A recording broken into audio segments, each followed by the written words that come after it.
3.2 Aggression, Bella Dawson. Today, I'm here with Bella Dawson. She is a sports psychologist.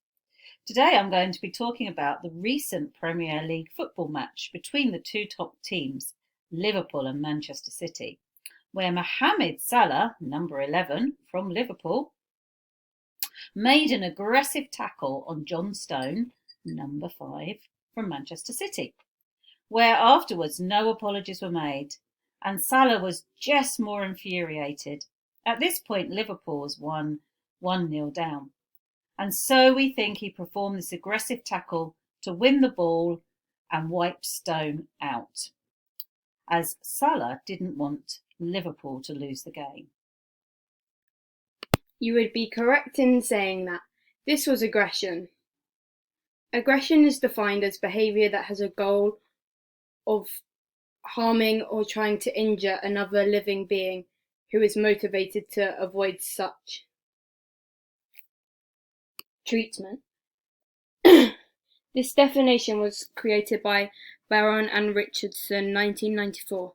There are 3 types of aggression. 2 have harmful intent and 1 is within the rules. The first type of aggression is hostile aggression. This is when the goal is to harm someone, normally as a reaction to an emotional situation. An example of this would be in a football match if Salah had tackled Stone with the intent of just hurting him because he was angry. Because they are winning, this would have been hostile aggression because his end goal was to injure Stone. The second type of aggression is instrumental aggression, where you are trying to achieve a sports outcome whilst also injuring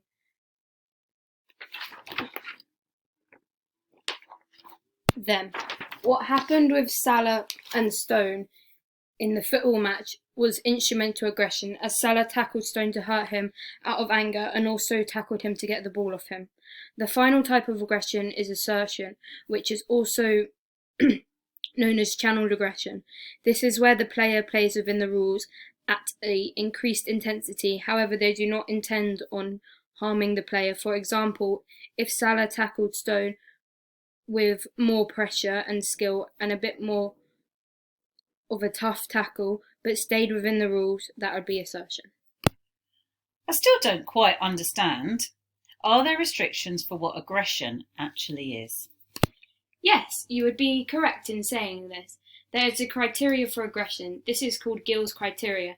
This involves 4 different criteria: physical or verbal behaviour, causes harm or injury, directed to another living being, and lastly, intentional.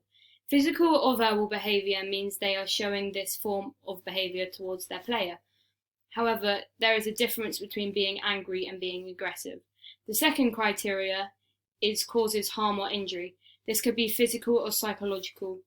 The third criteria is directed to another living being, meaning that aggression only happens towards a person, and so throwing your bat on the floor isn't aggression. And the final criteria being intentional. This means it's not an accident, because accidental accidents aren't aggression. If we move away from the actual foul tackle itself and create an understanding of why Salah did this, is it because Man United City were winning? Would you agree that this would be the reason he was aggressive and fouled Stone? Yes, I would agree with you. There are many reasons why a player could be aggressive. The main ones would be pressure to win, and if they are losing, they may feel like fouling and being aggressive is the only way to win the game. Another one would be losing. This is similar to pressure to win, as they feel like the only way they can win is by fouling or playing aggressively. Another one would be if you are copying the behaviour of others. For example, if a young child was a fan of Luis Suarez, you may think it's acceptable to bite your opponent. However, if we look more in depth at reasons to explain aggression, we could look at the 4 theories of aggression, which are instinct theory, social learning theory, frustration-aggression hypothesis, and aggressive cue hypothesis. Can you tell me more about these theories? You are correct. There are 4 theories to try and explain aggression in more detail. Instinct theory is the biological and innate traits where behavior is always predictable. There are studies about these instinct theories done by Freud 1920 and Lorenz 1966 that showed violence is within everyone. Violence is within everyone. Behavior can be directed at a target, e.g. a person, which is not socially acceptable, or can be transformed into something socially acceptable, for example, a sport, and we can't manage it since aggression is built up within our bodies. It is also said in the catharsis theory that aggression is natural and should be released through sport. The next theory is the social learning theory. This theory is about the environment and learning from it. This is to do with watching what other sports performers do in terms of behaviour and how that behaviour might be copied. For example, what a football team on telly does might get brought into your personal football team. If the coach allows for a team to be aggressive, or every time they are aggressive in a match, they win the ball or don't have a punishment for it, then it will become a regular thing in that football team. This theory was created by Bandura's SLT 1966 and is quite extreme but doesn't have anything to do with genetics. Furthermore, he also suggested that aggression is more likely to occur in someone that has an involvement in sport. The third theory is frustration-aggression hypothesis.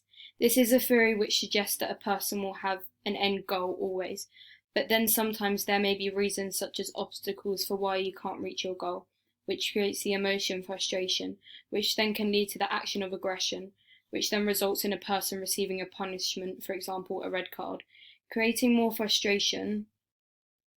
However, you could instead not be punished, and the aggression may have been successful. Now you feel happy and content. This theory creates a direct link between aggression and frustration that may not be true for everyone. The theory is also to do with the environment and how it triggers aggression. The last theory is aggressive cue hypothesis. This is where an environmental cue can increase a person's arousal, and if there is an aggressive cue, a person will then go on to become aggressive. However, if there is not an aggressive cue, then there will be a small chance that the person is aggressive. This whole theory was created by Berkowitz 1969 and is a very good overall theory because it shows aggressive behaviour and not aggressive behaviour and how aggressive behaviour may happen or be triggered. What about coaches? Can they help their team to reduce aggression?